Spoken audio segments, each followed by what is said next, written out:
हेरोद ने अपने भाई फिलिप की पत्नी हेरोदियस के कारण योहन को गिरफ्तार किया और बंदी गृह में बांध रखा था, क्योंकि हेरोद ने हेरोदियस से विवाह किया था और योहन ने हेरोद से कहा था, अपने भाई की पत्नी को रखना आपके लिए उचित नहीं है। इसी से हेरोदियस योहन से बैर करती थी और उसे मार डालना चाहती थी, किंतु वो ऐसा नहीं कर पाती थी, क्योंकि हेरोद योहन को धर्मात्मा और संत जानकर उस पर श्रद्धा रखता और उसकी रक्षा करता था।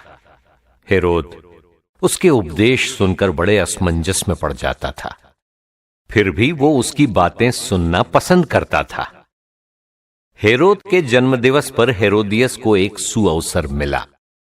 उस उत्सव के उपलक्ष्य में हेरोद ने अपने दरबारियों, सेनापतियों और गलीलिया के रईसियों को भोज दिया।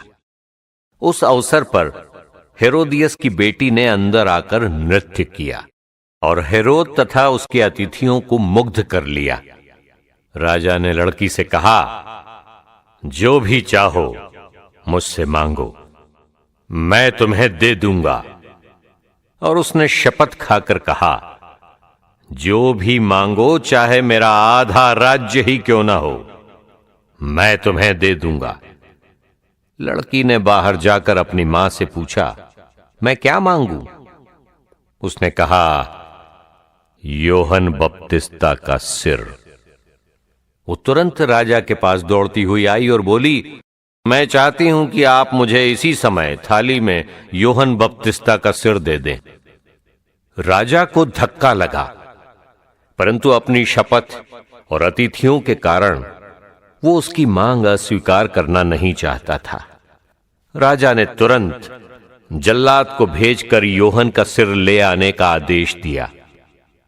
जल्लाद ने जाकर बंदी गृह में उसका सिर काट डाला और उसे थाली में लाकर लड़की को दिया और लड़की ने उसे अपनी मां को दे दिया।